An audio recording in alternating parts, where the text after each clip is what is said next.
Yes, sir. We are live now. Yeah. You will have to mute the YouTube, Madhavi, otherwise there will be two sounds. Madhavi has muted herself, I think. I have to mute myself, Karthik? No, no, no.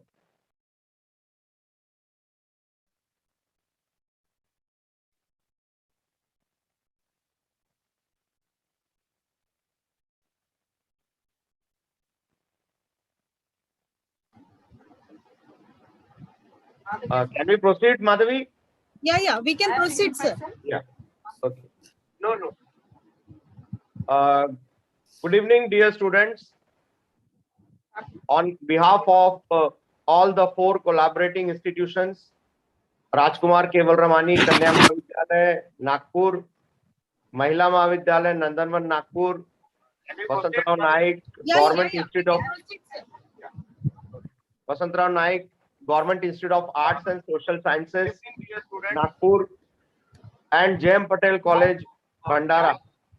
I welcome you all to this online classes that we have started for MA second year students, fourth semester students of Rashtra Tukaroji Maharaj, Nagpur University. Friends, it is indeed a great pleasure and an honor to introduce to you the resource person for today's today evening session, Dr. Sandhya Nair. For you students, she might be new, but for all of us, she has been a kind of a mentor, a guide, a motherly figure. I mean, the teachers of our generation, there is so much that we learn from her, and there is so much that we have to learn from her. She has put in more than 40 years of teaching. 40 years in the teaching profession. For her, it was never a profession, it was always a passion. And she taught passionately in her classes. 10 of her research scholars have been awarded PhD. She has been a British Council teacher trainer. She has also been a trainer for the Kerala government satellite teacher training program. I think all of you are blessed to be attending her lecture, because her lectures on critical theories have always been very popular and have attracted students from different colleges. In fact, students from different colleges used to attend her lectures, even as she taught in Dharampet as well as in PGTD. She has been the principal of R.S. Mundle Dharampet Arts and Commerce College. She retired as the principal in 2019. But Madam continues with a passion. She continues to teach students from different corners of the country. And we are indeed privileged to have her with us today evening. Madam, it's over to you. I don't want to spend much time, because if I have to give her a complete introduction, it will take a lot of time, and we have some very important topics to cover. I'll hand it over to Dr. Sandhya Nair, madam. Thank you so much, Dr. Panikkar. And he's, like a child to me. And I'm very proud of even Madhavi, who is there, and even Dr. Karthik Panikkar. All these were children in front of me, but I'm so proud that all of them have become great academicians and, passionate literature lovers. And the one thing I find it I can't see your faces, but then I will be speaking to you. And then, we have to cover fourth semester, I think fourth paper. First paper. First unit. It's a vast one, but don't get panicky. I will go step by step. I know that already you have been introduced to certain topics, but then before I start I will start the PPT presentation for you. In the PPT presentation, I have put it in bullets. Every bullet is supposed to answer a question from your examination. It can be a potential answer for you. So before you go to the examination, just run through this unit 1, this PPT presentation. If at all you have got any clarifications, you can do it literally. You can ask Dr. Panikkar or Dr. Nigam, or somebody will be contacting me, or my number will be there. You can contact me in WhatsApp also. So without much delay, let me start it, because I cannot gauge how much you know.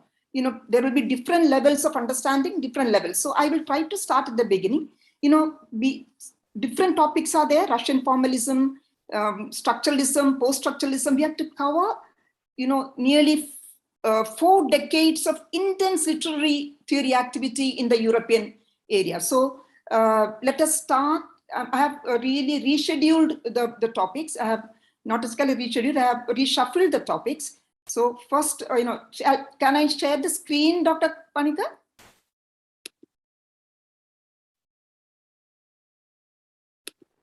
Please proceed, madam. Yeah, please proceed. Can you see the? Yeah. Yeah, now it's okay. Absolutely fine. It's full screen also. Yes. Now, I'm trying to, this is for you, but before I start this thing, I will just take the first, yeah. I will start with structuralism. Before we, I want all of you to just listen to me before we go into all these details. What exactly is the structuralism and why the need for this structuralism? And I will give you a brief scenario of what exactly was the necessity to shift from literary criticism to literary theory. When structuralism is actually heralding what we now call as literary theory. Okay, so basically the notion of structuralism, before the notion of structuralism, let me tell you about what were the things happening at that point of time. You might be already familiar with the traditional criticism, very humanistic view. You might be knowing the classical tradition, you will be knowing the romantic tradition. And then we do have, when we come to the beginning of the 20th century, after the First World War, we do have the modernism starting. You might have heard about T.S. Eliot. You might have already read this essay, Tradition, Individual Talent. All those things will come into the foreplay whenever we are discussing post-structuralism. Now, structuralism, something very sad to say is that, in England, when we are reading English literature, and particularly English literary criticism, even though the European countries or the European literati, they were far into literary theories, English people, they were, even we people including, all the English literature people were oblivious of what was happening. We were still clinging on to what we call as literary criticism or modernism. But then across the Atlantic, in America, they had something called as new criticism, which was again something path-breaking, which was again taking us towards structuralism. So what exactly is structuralism? Structuralism is basically, you might have heard about Ferdinand de Saussure, the Swiss linguist. And structuralism was basically a shift or putting emphasis upon linguistics in order to understand literature better. In order to have literariness, to bring literariness in all its parameters, these critics and these linguists basically, they stress that linguistics will have to play a major role. Till then, literature and linguistics, they were different. On the other hand, the literature looked down upon linguistics. Linguistics are supposed to deal with language. And then, the literature people were supposed to be the masters of language, and then their flowery language and their literary sensibility was so high that they never thought that they will ever be criticized or critiqued from the point of view of linguistics. This all happened because of the path-breaking contribution of Ferdinand de Saussure, the Swiss linguist. What is his contribution? His contribution is bringing linguistics to the forefront of understanding what literariness is all about. Literariness, according to him, it was only through language that you can understand the parameters of literariness.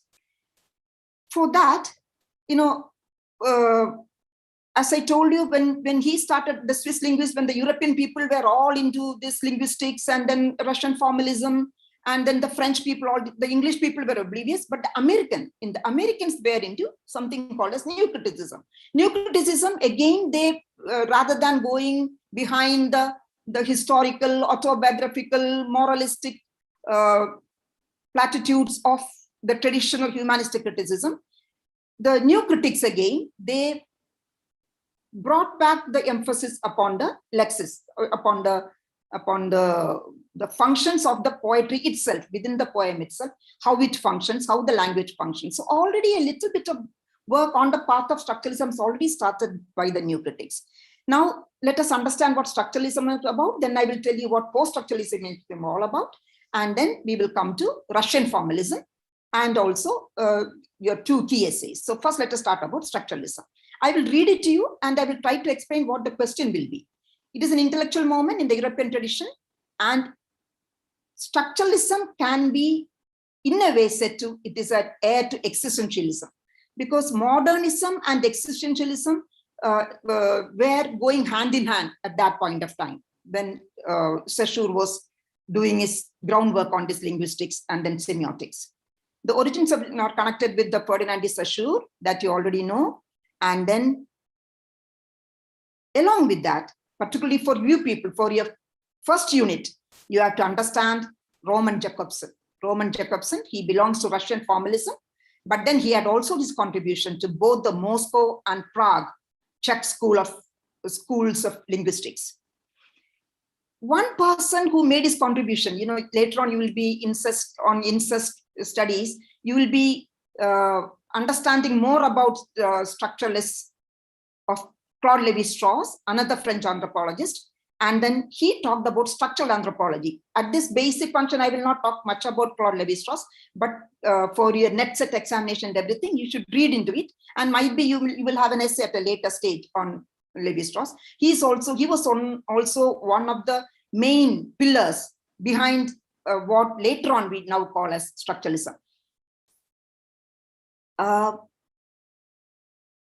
One more thing what I want to tell you about structuralism is that according to all the structuralists, everything is embedded in the language. Everything is embedded in the language.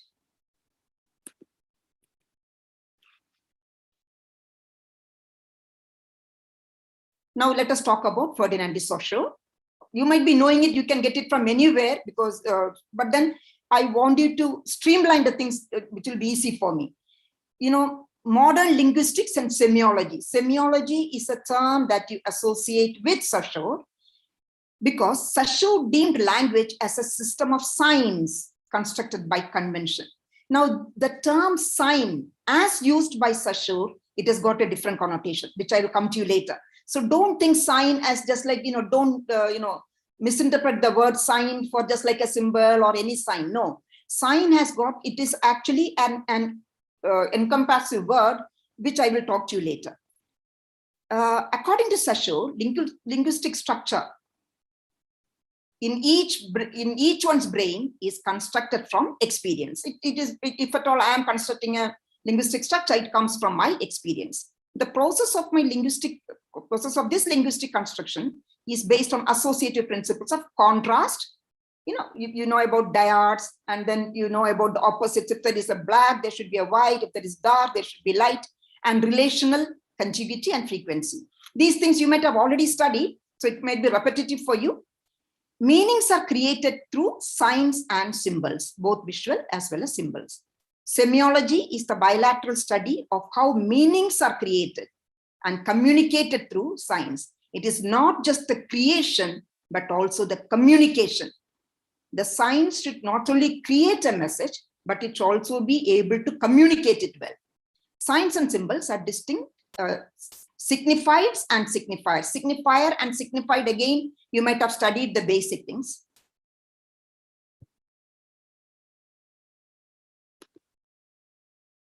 Now, these are the main things which you already know, but let me go through it fast. Langue and parole and semiology, these three terms. Langue is,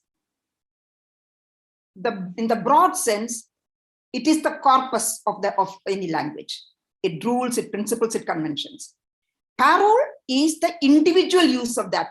I might know English language, but I might be speaking Indian English, and particularly my own way of putting certain things, and my own mother tongue influence, and the other influences also will be there. So that is called as parole. So this you have to understand what a langue is and a parole is. And semiology is a form of semiotic developed by Saussure, the concept of sign as a dyad. Sign has got two ends. It has got the signifier as sign as this is very important. I want all of you to, sign as the signifier and sign as signified.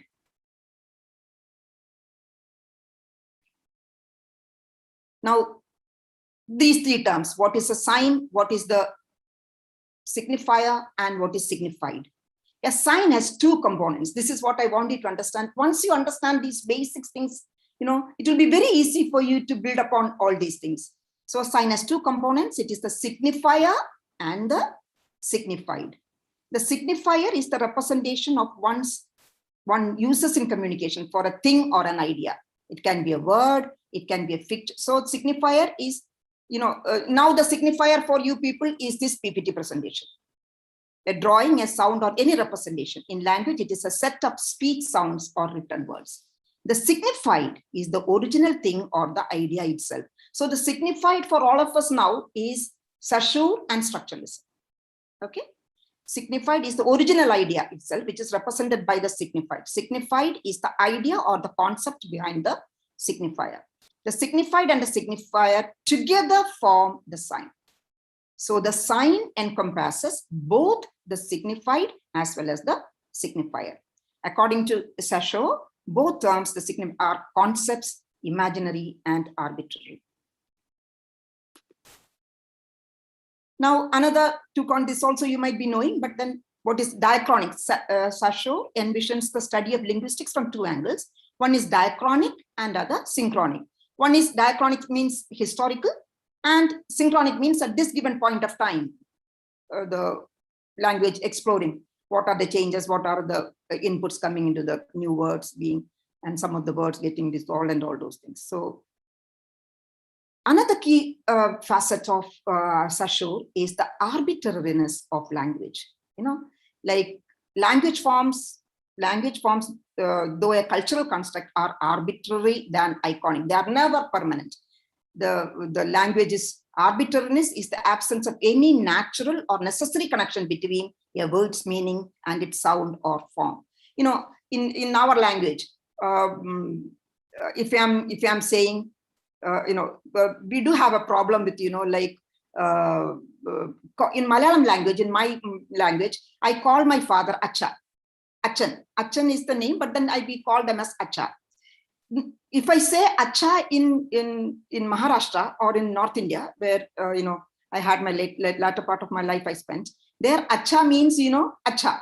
It's very good. It is the same, when I pronounce it. So that is that is arbitrary. If I say a sound, for the encoder, I am for the decoder, I am encoding Acha. Acha for me might be my father or somebody's father in Malayalam.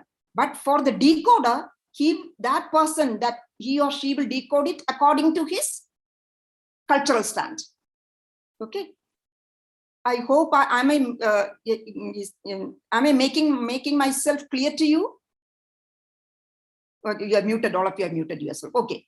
For Saussure, the arbitrary status of sign means that it is the meaning not derived from any social referent, the signified, but from its relation to other symbols or signifiers within a discursive code. Now, language is a system of signs.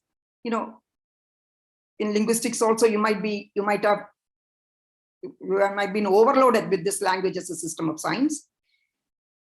But this is important because for your objective questions, language as a system of signs was proposed by Saussure for his posthumously published. His students published his work. He never published universally. Highly acclaimed work, Cours de Linguistique Generale, that is CLG. In English, we know it as CLG, Course in General Linguistics, which came out in 1916.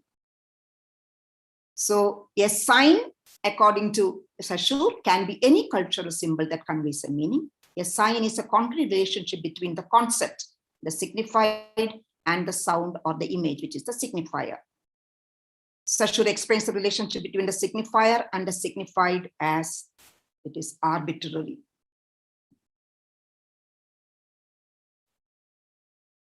It's a system of signs. It is, and I'm continuing.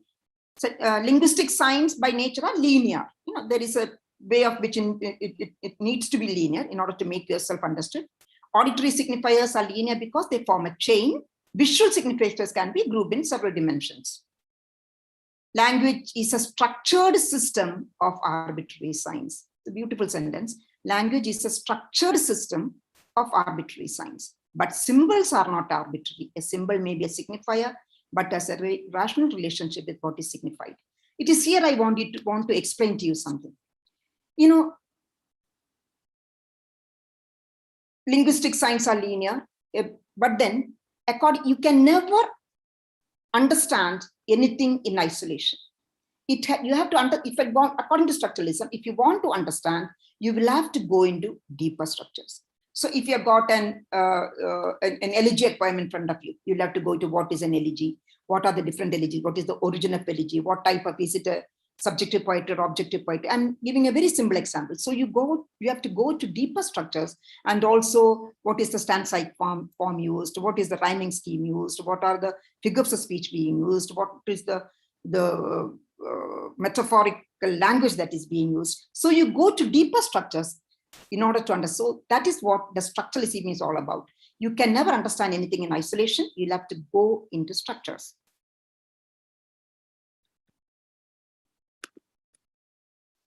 Oh, I think now a general explanation about structuralism is over. Now we will come to intertextuality.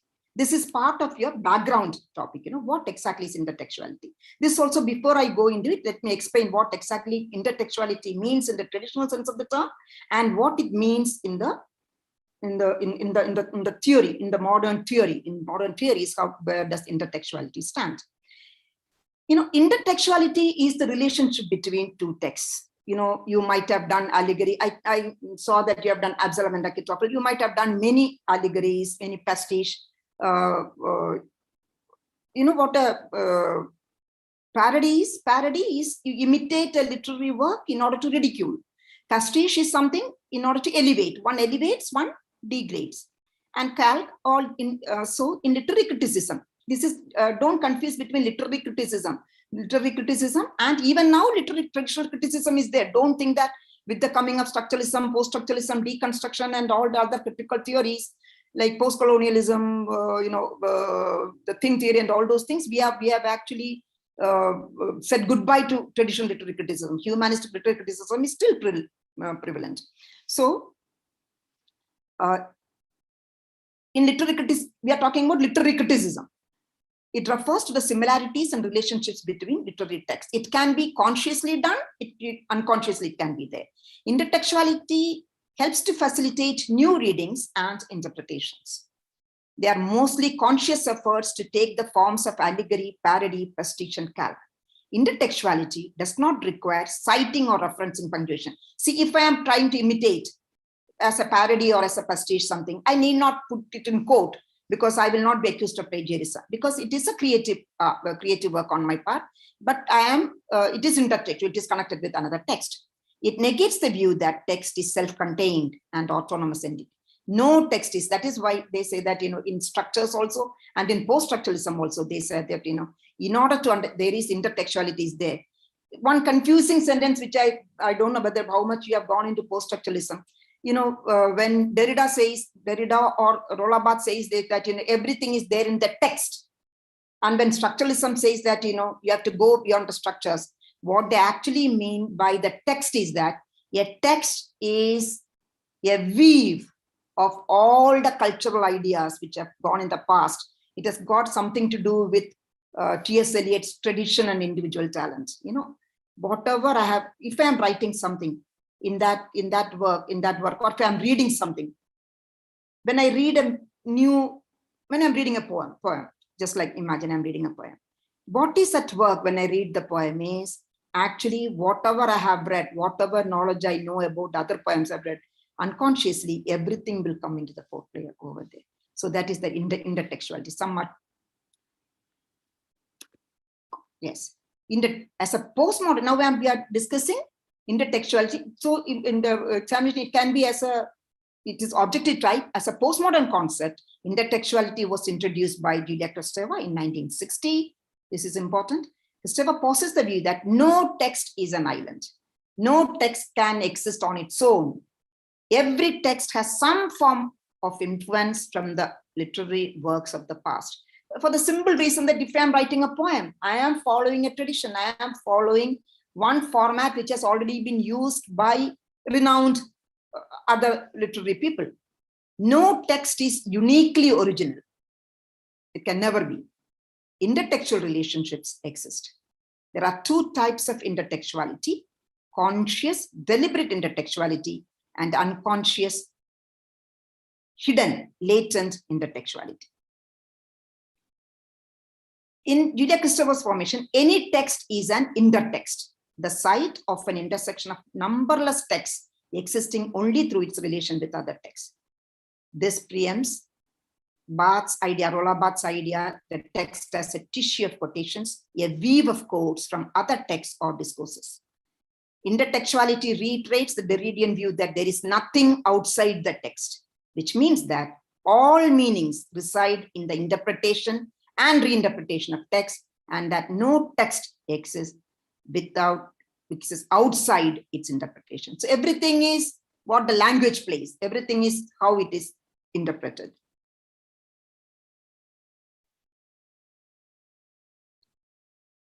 Another novelty posited by intertextuality is the distinction between work and text. This I want to explain to you because, many people use work and text, without knowing the significance. Whenever you mention it is a work, we refer to Shakespeare's work. If I'm writing a poem, if I'm writing a book, they will tell me it's a text, it's a text. What is the difference? Work is, traditionally speaking also, work is which has already been accepted, and it has got a standing of its own. A work belongs, if I talk in the Derridian terms or in the Roland Barthes terms, work belongs to the author, the text belongs to the reader. That is a very simple interpretation, which all of you in your own interpretation, you can develop that. Your work belongs to the author. Your work in capital letter, if I put the work in letter, Shakespeare's works. We never say Shakespeare's text.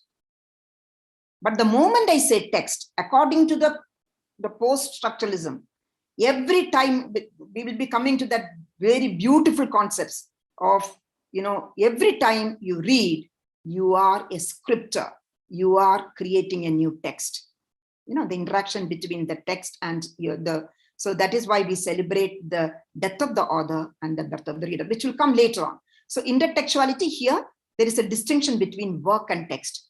This is from the intertextuality point of view, because another problem is that there are Swiss, there are Russian theoreticians, there are French theoreticians, there are German theoreticians. So all of them do have different viewpoints. And the problem with the people who read in English, that all these things came to us in translation. So the words, the appropriate words to be used. So don't worry about the terms and the words and how they are explaining it. Particularly when you read the original essay, particularly I am so worried that you have been given in unit on Roman Jacobson, linguistics and poetics, which is running into 50 pages. Very difficult for, even the fourth semester children to read the entire this thing and interpret that. For we teachers also, it will take us, when we read it for the first time, it was really, so don't get pulled down by these, these translations. Understand the concepts and then go ahead. So for the theories of intertextuality, work is a product which is consumed. Already consumed means the author has written it and finished. That is the work. And text is a process which is produced. Every time you read, a new text is born. Intertextuality is a theory which provides the reader with numberless ways of deciphering the text, including literary works. Intertextuality considers all works of literature as it views all texts, not as a closed network, but as open products containing the traces of other texts.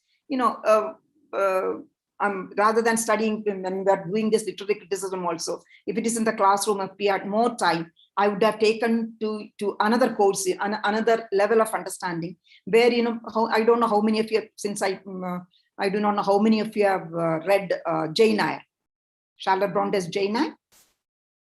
You might have read it. And then, Bertha's character, the mad woman in the attic, that book, it's a classic, no doubt about that. Mr. Rochester's relationship with his first wife, Jane Eyre. It is an eponymous novel. The heroine, the Jane Eyre, the title of the novel itself is the main character. It's a Bildungsroman novel also.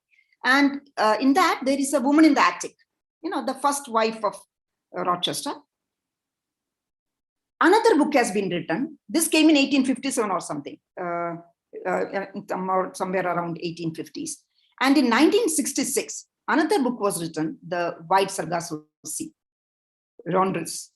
There, she has got a different interpretation. It is intertextual. It's a most beautiful example for intertextuality is the White Sargasso Sea by the John Rhys. There, she is taking this character and putting it in a different perspective. Rochester coming and taking her back to England as a bride just because he was interested in the wealth. He was in debt in England. He went over there, had a wife and a huge dowry, sold all those things, brought her back to there. And then for this young girl who is new to the English way of life, she was lost.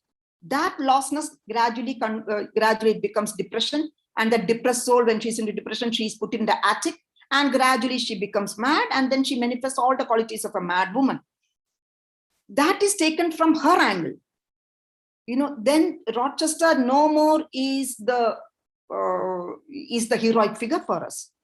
And Jane Eyre's way of looking at Jane Eyre herself, the way she looked up at that person who will come out and burn the whole house and who was responsible for the tragedy that Rochester went through.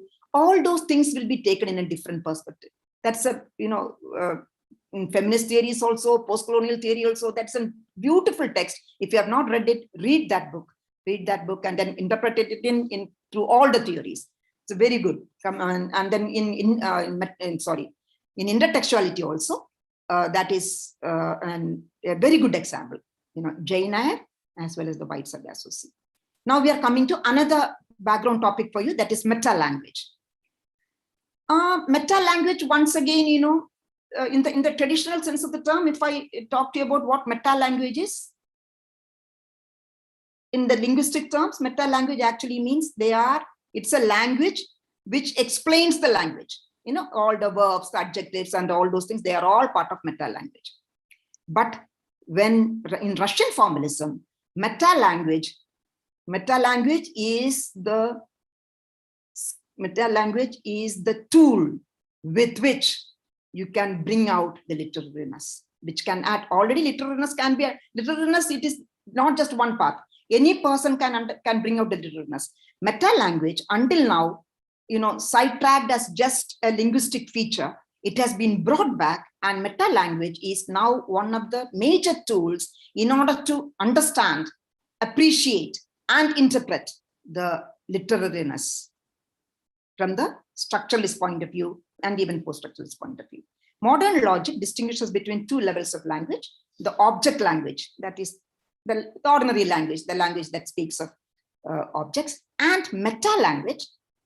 Meta language speaks about language itself. We use meta language without knowing it. And every day we will be using meta language, and it plays an important role in everyday life. Meta language eases and paves way for clear communication between the addresser and the address. Certain things you don't understand. What? These are the things which will add, there are many things which will add to clarify the meaning. It is the process of language learning.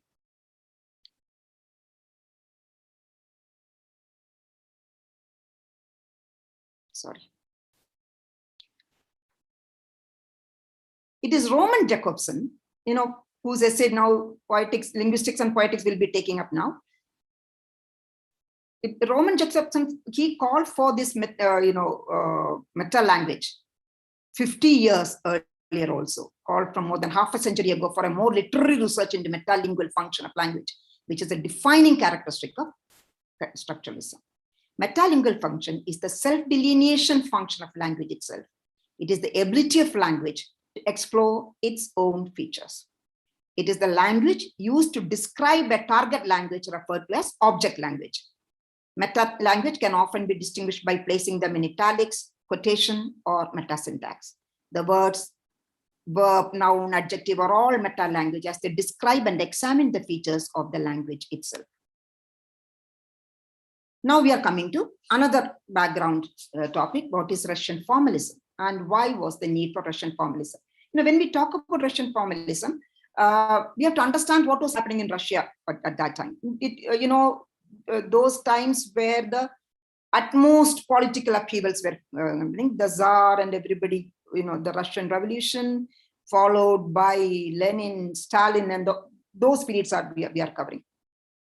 It is during those periods, right? Actually, from the First World War and towards 1930s, Russian formalism, which existed in Russia. What was the need for Russian formalism as a literary discipline to come up? That was basically because Russia was fed up of an overdose of symbolism. Actually, I don't know Russian literature. We have read Russian literature in translation because Russian short stories, Russian novelists, name them, they have been much accepted by the outside world.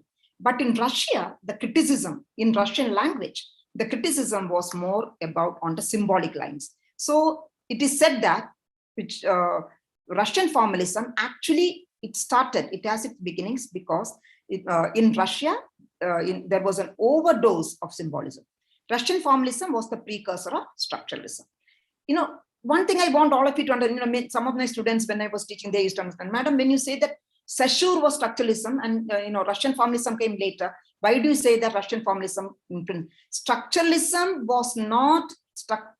In order for structuralism to happen, Saussure was responsible. You can say that he's the precursor. It was because of Saussure that people started thinking on linguistic lines and bringing literature and linguistics together, and also to appreciate literature. Linguistics can be a formidable weapon. That is what Saussure's contribution is. Saussure never used the term structure. Structuralism. He only used the term structure. But in order to understand and appreciate literature, the nuances of literature, we should know the structures. It was a counter school which developed against the late 19th and the first decade of the 20th century Russian literary criticism approaches like symbolism and Marxism. You already know Marxism, it made a great impact, not only in literature, but in the day-to-day lives of Russia. The Russian formalism school peaked from 1913 to 1930s. It dissipated after Stalin rose to power. Stalin, the autocrat that he was, he had a problem with the term formalism.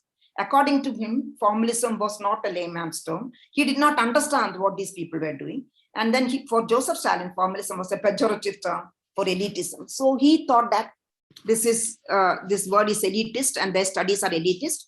And then he closed down all the schools. And then even Roman Jakobson had to move out of Russia and then to Prague school. So that was what happened.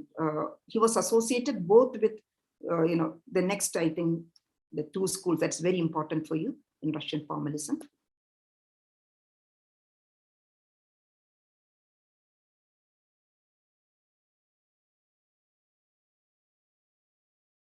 Russian formalism, these are the key points. Who are the main proponents?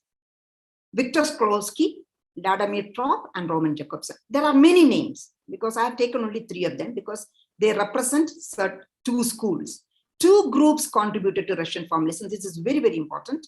All of you have to bear in mind, and you will definitely get a question, if not for this examination, even for net and set, this topic is always covered. Objas, it's a Russian, this thing, so I did not get the Russian because I won't be able to pronounce that. So it is an abbreviation for that Russian. This is in English, it is called as the Society for the Study of Poetic Language. This was spearheaded by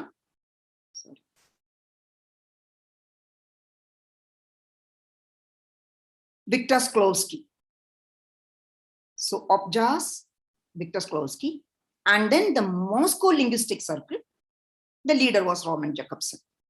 Both were actively functional from 1913 to 1930 till Stalin's regime curbed their activities.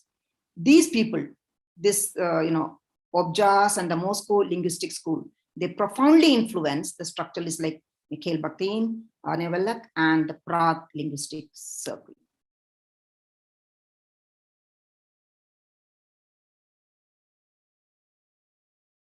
Now we are coming to, so now the background topics are over. Now we are coming to Roman Jakobson and the essay, Linguistics and Poetics. You've got two detailed essays to do. This one essay is on, sorry.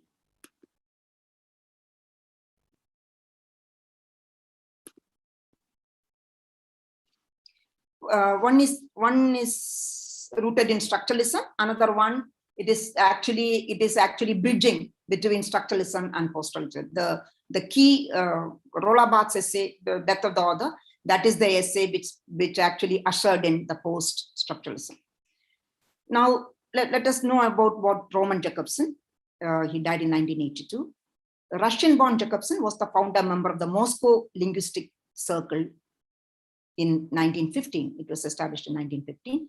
Jakobson moved to Czechoslovakia in 1920 and helped to form the Prague Linguistic Circle, which considerably contributed to the blossoming of structuralism and later post-structuralism. After Nazi invasion of Czechoslovakia in 1939, Jakobson moved to the United States, where he taught at Harvard and MIT. That is why Jakobson has got a huge following in, most of the, all the literati and all the intellectuals, they go to Harvard or Massachusetts Institute of Technology. So he taught at both these institutes. Great, when you read his, thought processes, we just sit agape with admiration. Linguistics and Poetics was a paper presented as a closing statement of a conference on style and language held in Indiana University in 1958. So this essay, Linguistics and Poetics, it is coming out in 1958. What are the key tenets of Jakobson? There are fundamental opposition between practical and literary use of language. Language, practical use, day-to-day use of language, and literary language. Practical language is content-based and transmits information. Practical language is to give information. Literary use of language is largely aesthetic. These are basic things, but we have to put it. This is important. Literariness is a term that he uses, and what adds to literariness? Literariness does not necessarily mean the figures of speech and then the imagery and then the thought processes. It is literariness that makes a verbal message a work of art. Now, the problem is, it is through this essay, he is saying how linguistics and poetics basically meaning literary appreciation. They are actually, he is going to bring poetics under linguistics. It is not under literature. Poetics is under linguistics. That argument, step by step, he is taking you there. Can we go from it? Let us go from here. Practical language is content-oriented and transmit information. Now, literary use of language is largely aesthetic. It is literariness that makes the verbal message a work of art. It is literariness that makes a verbal, an ordinary message is elevated to as a work of art when there is literariness. Poetics is the study of literariness.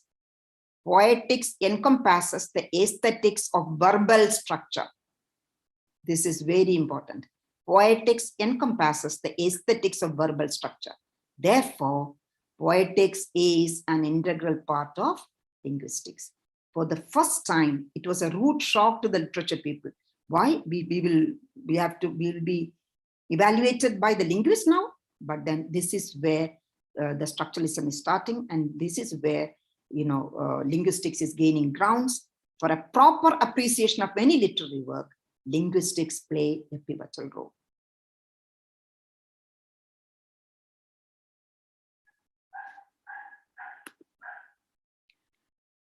Now we are continuing linguistics. I'm giving you another most important term. Two terms he uses, metaphor and metonymy. According to Jakobson, metaphor and metonymy are the defining poles of language.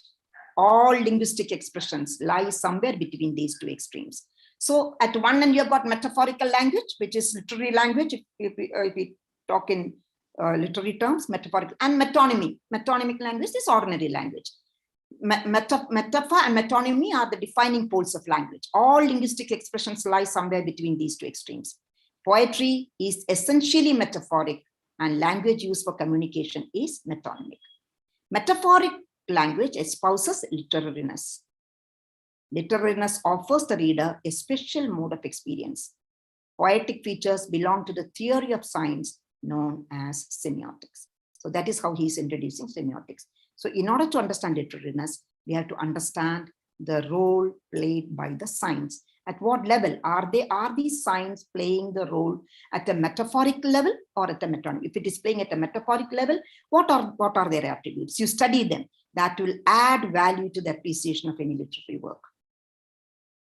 This is, this I want you to understand. This is actually, had it been your descriptive paper, these things you could have given, but then for you to understand, I tried to make these things, like in different colors, but somehow my knowledge of this PPT, I could not give it a different color. Otherwise, this is the verbal and literary function of language. Simply saying these two, there is an addresser. Addresser means the person who is the encoder, the person, it can be the author, it can be the speaker.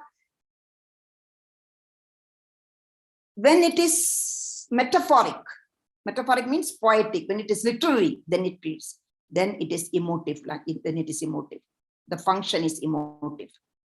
When it is a context, I'm talking about, all of you please concentrate on this slide, please. This is context. This is referential.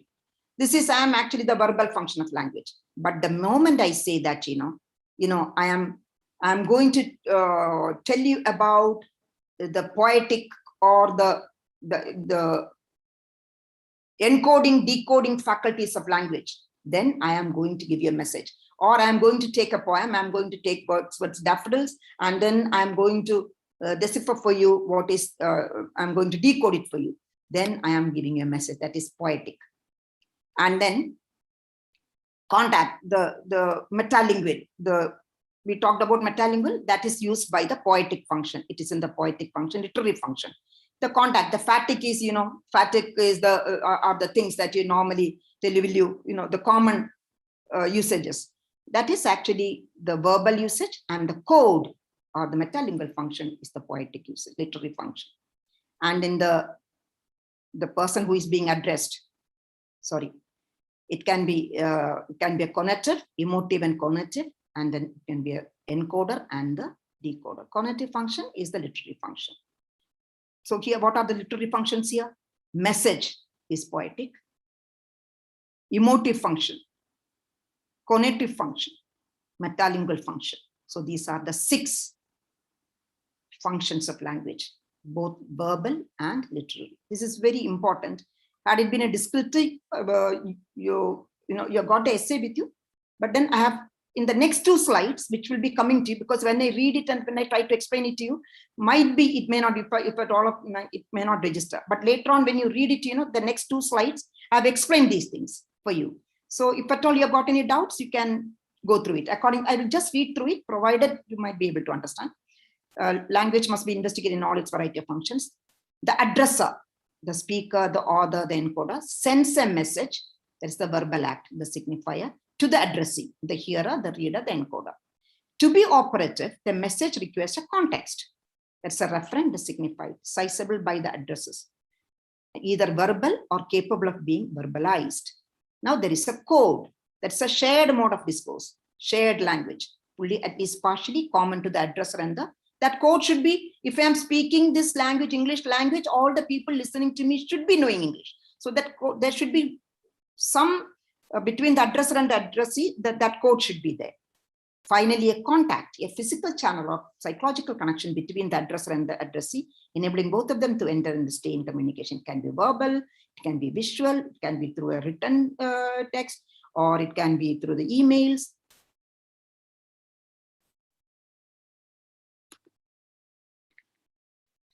This and the different functions, after seeing that, these are the 6 communication functions, Jacobson. This is also very important in this, towards the close. So these 2, like Jacobson distinguishes 6 communication functions, each associated with a dimension of the communication process. What is the emotive function? Self-expression of the addresser, speaker, author. It expresses emotions. All personal writings, autobiographies, interjections belong to this function of language. Referential function, that's a contextual information most common function of a verb as they refer to some objects, ideas, or things. Is somebody asking a question?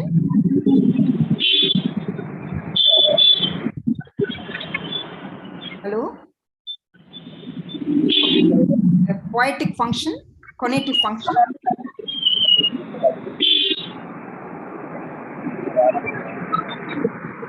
I think that somebody is trying to contact me.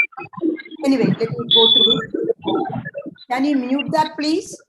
Hello? Madam, I'll take care of it. I mean, you please continue. Okay. Emotive, Karthik, if you are there, am I making myself, comprehensible? Are people understanding? Yeah. You please continue. I'll take care of all this. Yeah, because this sound is slightly distinct. I think that somebody is trying to contact.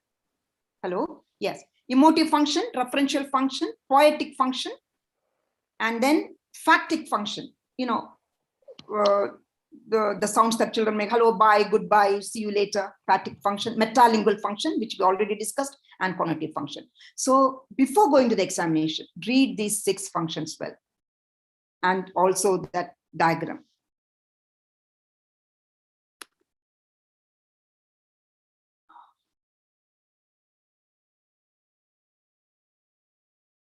Now, before we take up Roland Barthes, I want you to understand, because this essay, The Death of the Author, it's a beautiful essay. Every sentence in that, it's a short essay, unlike Roman Jacobson's Linguistics and Poetics. All of you should read it firsthand.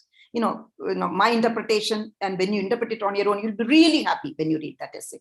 Very short one. And every sentence is loaded with lots of meaning.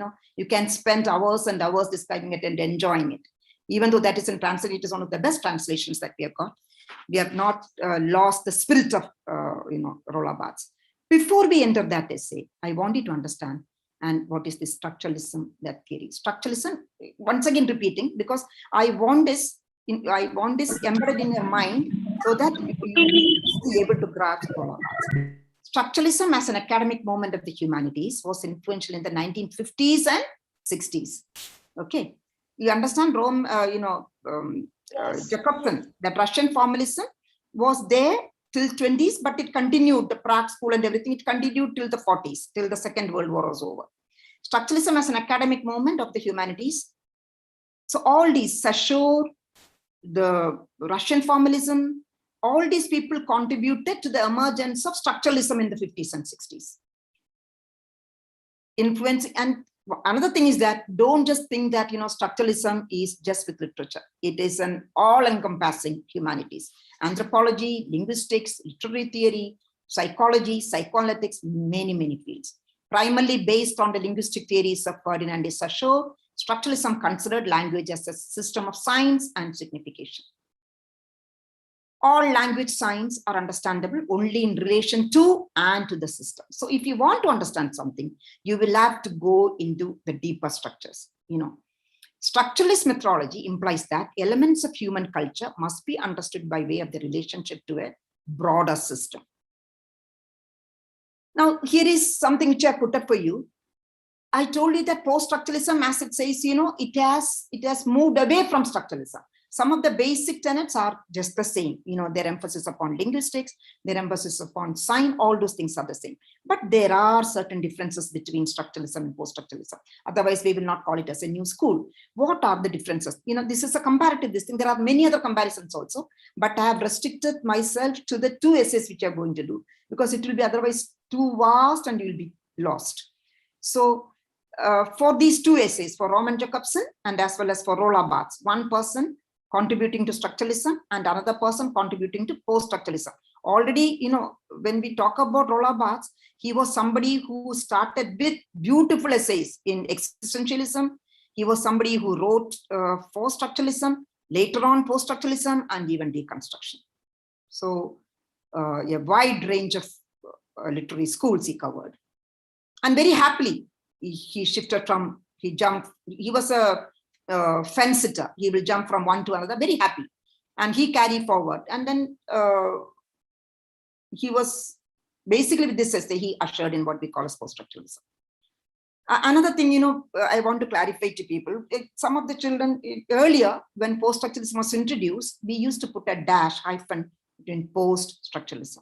Now, in the present thing, it is called as one word, post-structuralism, because just like post-colonialism, there is a difference when you use it as one word, and with the hyphenated post-colonialism, there is a different meaning. Here, it does not make any difference. So you use it as one word, post-structuralism. Even though in some of the old texts, it will be used as two words with hyphenated. You don't have to use that. Structuralism, I'll have to remove this, that I will do later. Insisted on framework and structures as access points to meanings and truth. So for structuralism, in order for a structuralistic study, you need frameworks and structures, broader structures, in order to go deeper and deeper and wider, and then only you will then you will be unearthing new meanings and truth. Post-structuralism emphasized the instability of meaning. According to structuralism, meanings can be found, meanings can be interpreted through structures. But in post-structuralism, there is nothing called as a final meaning. There can only be interpretations. Meanings are always deferred. The friends and all those things, later on you will study. And I think when you take sign, when you're taking Derrida, you will study. So in post-structuralism, the meanings are there are no final meanings. Meanings are always, there is instability of meaning. Structuralism regarded language as a closed system. Everything is within the language. Post-structuralism identified an inevitable gap between signifier and signified. There is no connection between signifier and signified. Structuralism emphasized on speech, phonocentrism. That later on I have put it, phonocentric. They thought that writing followed speech. They elevated speech above writing. Post-structuralism emphasized on writing. Actually, not exactly writing. Actually, they emphasized on logos. If I want to explain to you what logos is, it is actually, we have to take you back to Aristotle and Plato, what you studied. Plato, it is the idea. Logos actually means the idea. The big fight between Aristotle and Plato was what came first, the thing or the idea. Plato said that if for a thing to come, there should be an idea. That means there is a table. In order to make it, if you want to make a table, that idea should be there, that a table on which you can write or which you can have your food. But then Aristotle argued that how will you make a table if that tree is not there, if that wood is not there? So that, the age-old, this thing, what came first, the egg or the chick? In the same way, it is the great fight between the master and his disciple, the idea and the thing. Here also, post-structuralists emphasized on the idea. And for them, what is called as Ache writing, what Derrida talks about, before I speak, I might have an idea. But beyond that idea, before I vocalize whatever I've got in mind, there is an Ache writing in my mind. So they said that writing is already there. I construct a sentence in my mind that is vocalized. So their argument is that not exactly logocentrism. They actually talk about Ache writing. Even before logocentrism, there is something called as Ache writing. This you will study later, so I will not dwell upon that much. Structuralism regarded language as a closed system, whereas post-structuralism identified an integral gap between, that I have done. Structuralism emphasizes on speech. Post-structuralism emphasizes on writing. Writing, actually, it should be writing, Ache writing, which I have given it down. Structuralism focuses on the author's intended meaning. Post-structuralism focuses on the reader's perceived meaning. Structuralism, once again, it still gives importance to the author. Even though you can interpret, author is still there. But post-structuralism celebrates the depth of the author. The role of the author is minimalized. The work is, for the post-structuralist, text is more important than the work. But the structuralists, they work on the text is there for them, but then they don't relegate the work. For them, work is also there, and then the interpretations are also there. For structuralists, language is a machine where meanings are created. Post-structuralists believe that no meaning is final. Meanings are always deferred. That we already discussed. Structuralism derives from linguistics. Post-structuralism derives from philosophy. Structuralism is phonocentric. I told you, speech game. They elevates the speech above writing. Where post-structuralism is archer writing, prefixing logocentrism. So this, this I want you to understand, which will be made to clear at the later stages.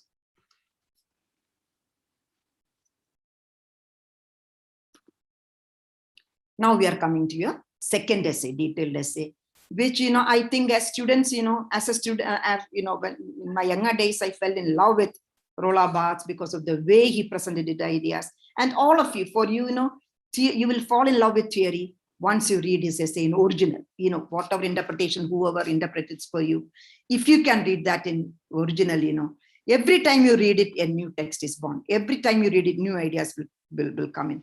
So I want you to understand this Roland Barthes and this, he lived from 1915 to 1980. What a great brain, just like, Jacobson. He too had a, but then, after in the later stage, after he wrote this essay, one more Zizard, and after that, his writings became very muddled. He thought that whatever he says, that will be accepted. That did not happen. So at a later stage, we find a great erosion in his literary acumen. Death of the author, Roland Barthes, the most brilliant and influential French semiotician.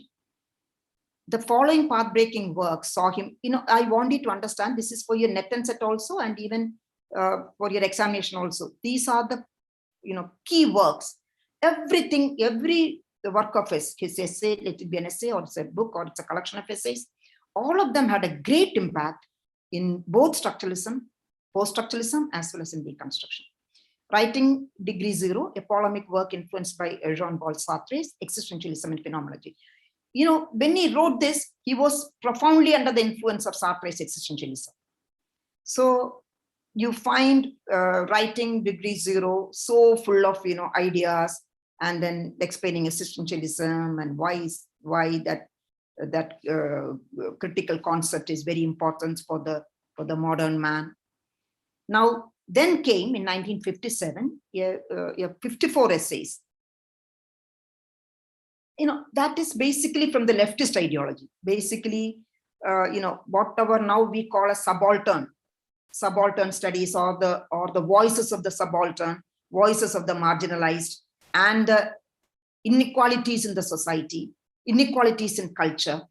All these essays, even though not very explicit, all of them, they foregrounds what we now call as post-colonialism and all the subtopics that come under subaltern studies, like feminism, womanism, Black literature, negritude, all those things, it is covered, though not excessively. You will find that, it is a collection of essay, which is not very humanistic, not at all humanistic, but it has got the perceptions of the marginalized. Collection of 54 essays dissecting the cherished myths of the bourgeois, these essays opposed traditional academic criticism and led the French New Movement.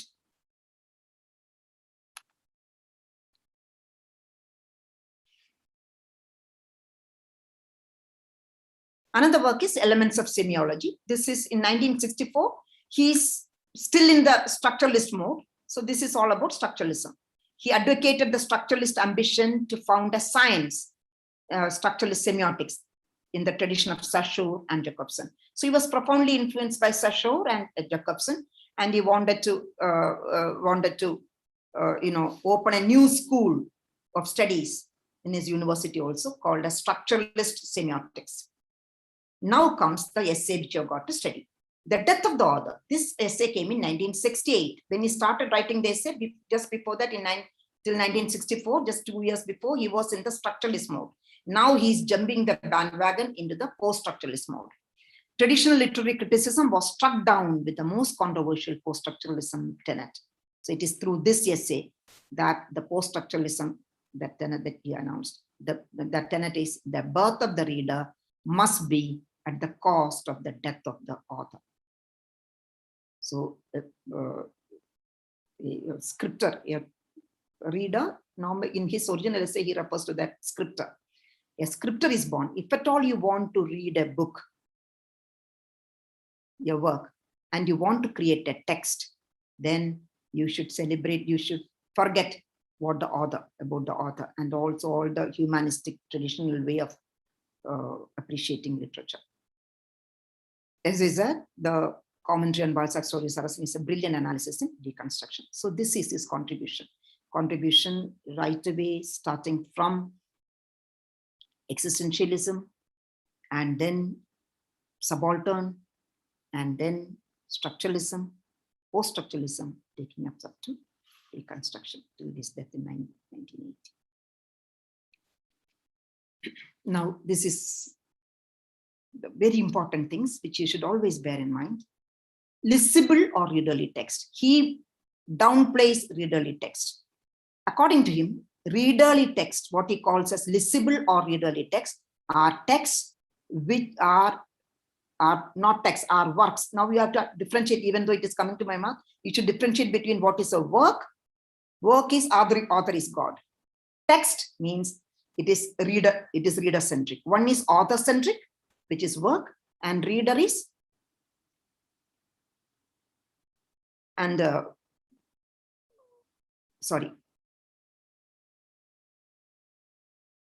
author-centric and reader-centric.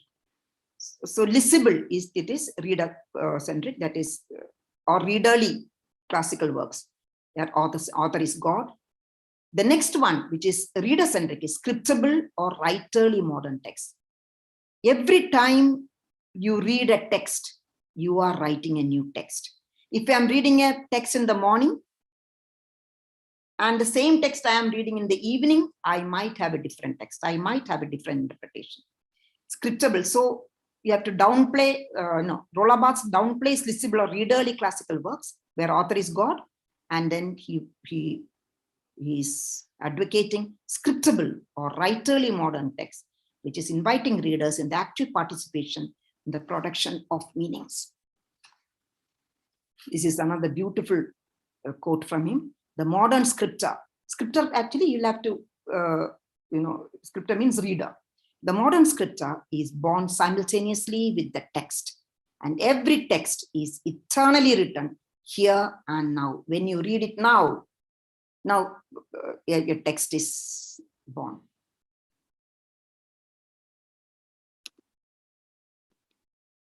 Writing is neutral, composite, and oblique space where the author's intentions slip away. Author is of no more importance, facilitating a new script with every new reader. The author enters into his own death. Then only the writing begins. Writing means the writing by the scripter, the reader. I hope you're understanding. This writing is not the author writing. It is the reader writing a new text every time he reads a text. The author is a product of a society in the traditional sense, in the humanistic, in the traditional listing, author is the product of a society. But what, Roland Barthes makes a very pertinent observation over here. When did this author get this, image of God, that he is the person who knows everything? According to Barthes, he says that in the ethnographic societies, in the earlier societies, storytelling was there, which was passed from one generation to another. So the emphasis was not upon who created the story, who authored the story. It was about a narrative style. You might sing and narrate, and you might exhibit. There must be a stage on the, and it may be. So the emphasis was upon the narration. It was never upon the author. It was with the beginning of the classical languages and the classical literature, and also particularly with Renaissance and Reformation, that the author, we started putting the author on a pedestal. The author is a product of a society. In the ethnographic societies, the responsibility of storytelling was never assumed by an author, but by a mediator, a priest, a shaman, whose performance was applauded, but not his authorial skill. They never even asked who originated the story. It was about storytelling. The author god emerged from the classical times and reasserted during the Renaissance Reformation times, discovering the prestige of the individual with humanism. Author god emerged from the Renaissance. Author god is the culmination of the capitalist ideology. The author reigns in histories of literature, biographies of writers, memoirs, diaries, etc. The image of literature found in ordinary culture is tyrannically centered on the author.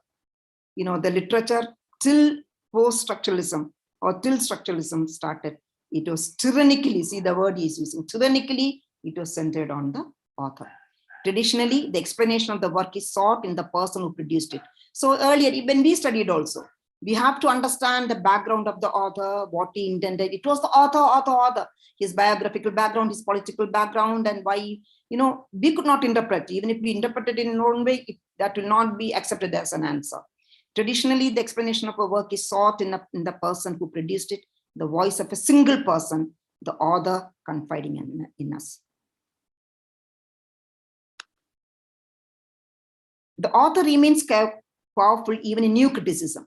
You know, new criticism is actually parallelly running in America, new criticism. No, this new criticism, we are actually talking about Roland Barthes is talking about the French critics, not the American new criticism, but the French new critics, 1960s.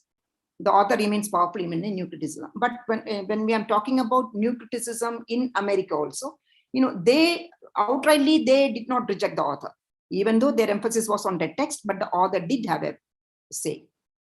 The author traditionally nourished the book, either in the form of a god or in the form of a father, as a patriarch, the author used to be placed. The author traditionally nourished the book. He exists before it, thinks, suffers, and lives for it in the same relation as father and son. So he will be the father, a father figure, a god figure.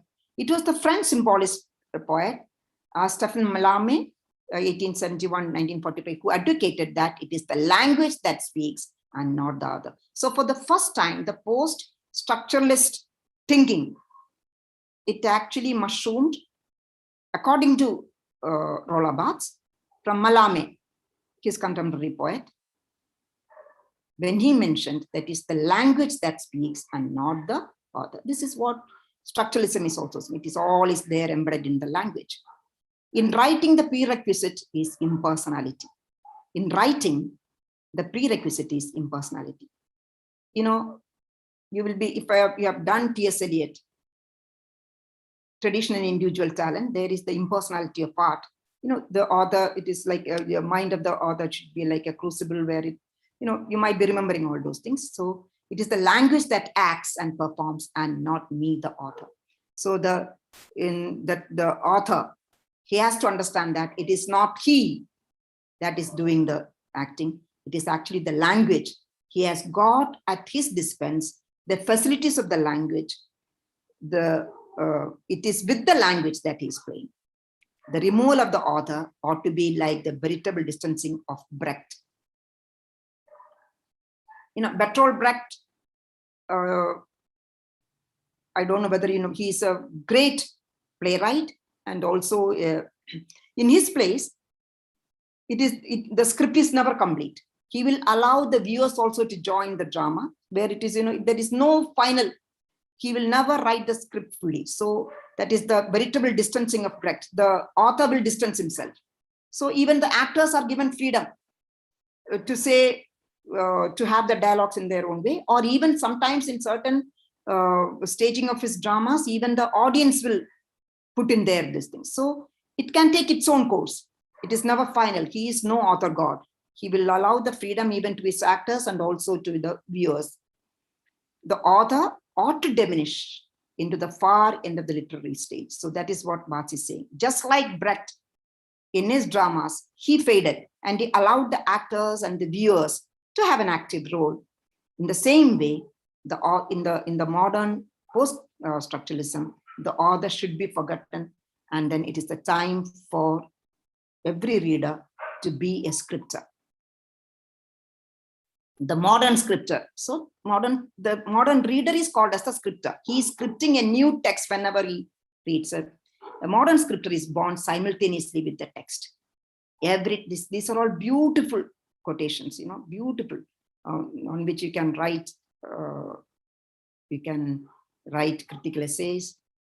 Every text is eternally written here and now. Having buried the author, a modern scripture is born with the language itself every time it is decoded. Every time you are decoding language, a novel or a poem, a new script is being written. Text, therefore, is not a static line of words releasing a single meaning, the message of the author got. So text, work is that of the author, but a text is not a static, it is a very dynamic space. Text is a multidimensional space in which a variety of writings, none of them original, blend and clash. So the work is sort of static, text is very dynamic. Text is a tissue of quotations drawn from the innumerable centers of culture. If I am reading it from my culture, if somebody else is reading it from Pakistan, from that culture, from somebody is reading it from Caribbean islands. So every time a new text is born, everybody will be relating to that text from their cultural stand, from their pick of the language, their interaction with the language, and whatever that language is offering them. The scripture's only power is to mix writings, to counter the ones with others, and never rely in any one interpretation. So this is eventually what led to Derrida's no final meanings, there are only interpretations. So don't think that when I am reading a book now, might be after 2 or 3 hours when I read a text, I will have a different, so no interpretation, no meanings are final. The scripture, unlike the author, never bears the burden of finality of meanings, passions, humors, and impressions. There is no finality. Everything is deferred. The scripture draws from its immense dictionary of language and its cultural positioning and interpretation, which is dynamic and infinitely deferred.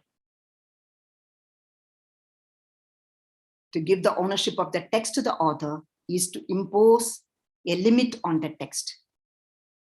So if you give that this text is written by an author and it's a work, then that's a closed door.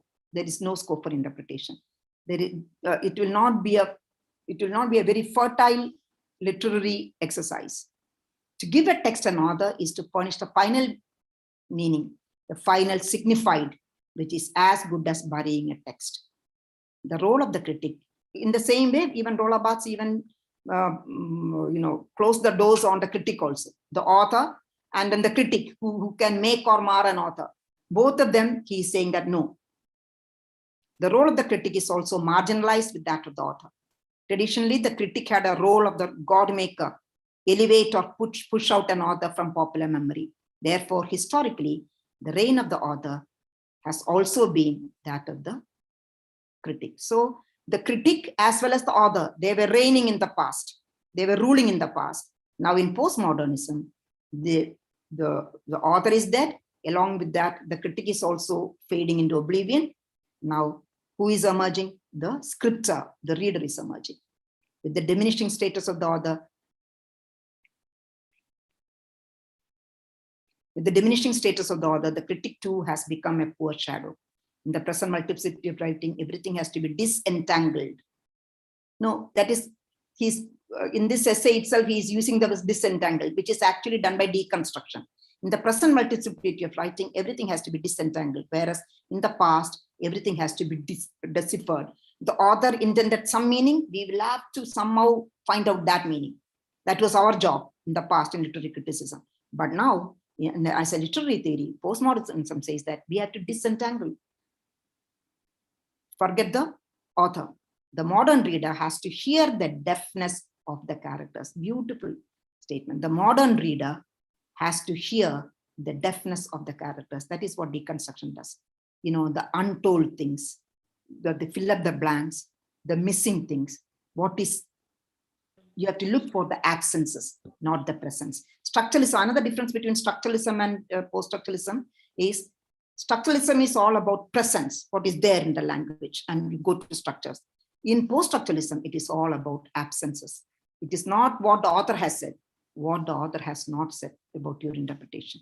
So the modern reader has to hear the deafness of the characters. Beautifully said. The reader is the space where multiple writings of the text drawn from many cultures surface.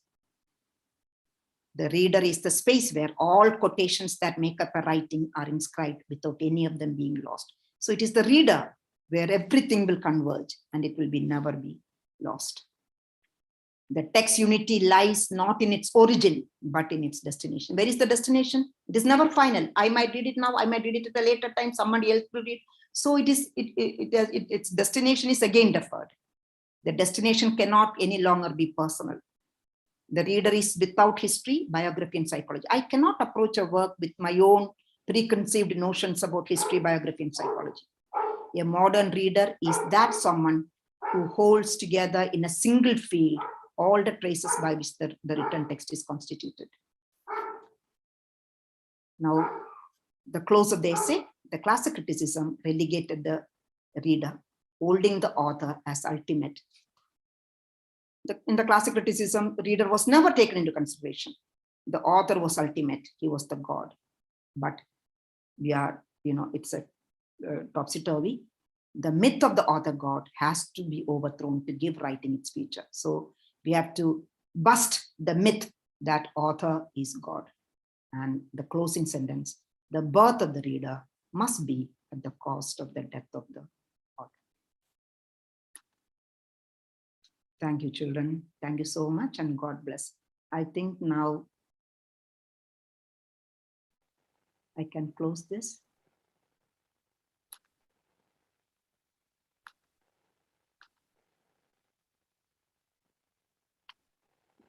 I think I am within the time, Dr. Karthik. Yeah. Sure, madam. Well within the time, in fact. Okay, thank you. Let me see if there are questions that students would like to ask you. Yeah. Karthik, can you just tell me how do I go back and how do I close my? You need to stop share. Yeah. That's it. Yeah, That's thank you. Yeah. Now, Yeah, please. You're saying something, madam? Yeah. No, I was just saying that, this presentation, which I will send it to you in the email, just send me the email so that and give my number to, if at all they need to contact me. Yeah, you can do one thing, type that number in the PPT itself and then share it with me so that they would be able to contact you in case they have. No, I don't want that PPT they'll be sharing. I don't want that to go to everyone. Okay. So if somebody's reading it, then give it to them, because even otherwise also other students, many in my already I'm having a problem. I know. If it is really genuine, anybody can ask me. No, it is no reservations that way. But then when it goes out of hands sometimes. Yeah. Dear students, I mean, it's open to you if you have. Pardon, madam? I think Nisha is showing a hand, like she wants to ask a question. Nisha, yeah, I mean, dear students, you can ask your questions if you have any. I think please they have to go through the. Ask your question. Dr. Panika, at least the Jacobson's essay they will not be able to read because the exams are needing. But ask them to read Roland Barthes. That 2, 3, they should read it. Even when we interpret, the beauty is lost. For me, Roland Barthes is God.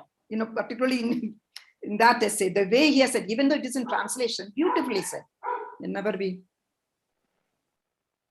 Dear students, I mean, it's left to you. I mean, if you want, you can ask your questions. Otherwise, we'll wind up. You do something. You do put the questions and put it to me in genuine questions, and you can contact me in WhatsApp. Okay. Yeah. Okay. Thank you so much. I have to really thank Dr. Panika, and then he's not there. The entire team. I love to teach, even though I don't know how effective, whether through this type of teaching, whether you are able to get anything. But anyway, I will always there for you. Okay. Thank you so much. Man, it was a pleasure listening to your lecture. In fact, I should tell you that many of the teachers asked for the link as soon as they came to know that you would be delivering this lecture. So I had to send them all the YouTube link. The YouTube link is there with them. Many of the teachers have joined through YouTube also. Let me tell you, madam, it's a pleasure listening to the different theories that madam teaches. It was a challenging task to complete so many topics in one lecture. But from the examination point of view, madam agreed to conduct this lecture. And remember, every slide of her contains potential questions from the examination point of view. So you better go through the presentation. I will be sharing it in the group of all the collaborating institutions. So you can go through those important sentences. In fact, every slide I could see is loaded with 4 or 5 questions. So that should help them from the examination point of view. And we want our students to do well. It was a challenging task to complete Russian formalism, Sashur, intertextuality, meta language, and then 2 important texts, linguistics and poetics. I mean, it is by all means a very difficult text. And then the death of the author also in one lecture. I don't have words to thank madam. On behalf of all the organizers, all the collaborating institutions, I would like to place on record our sincere thanks for sparing time for our students. We are almost at the doorsteps of the examination. The examination is My just best 1 week wishes to away. all of my best Yeah. wishes to all of them. My pleasure teaching. Your whatever blessings, little I your could best wishes would matter a lot for all our students. Thank you once again, madam. Looking forward to having you with us again, maybe in the next series of lectures. My It was such a pleasure. pleasure listening to you after a gap of 2 years almost, to 2.5 years almost. Thank you. My pleasure.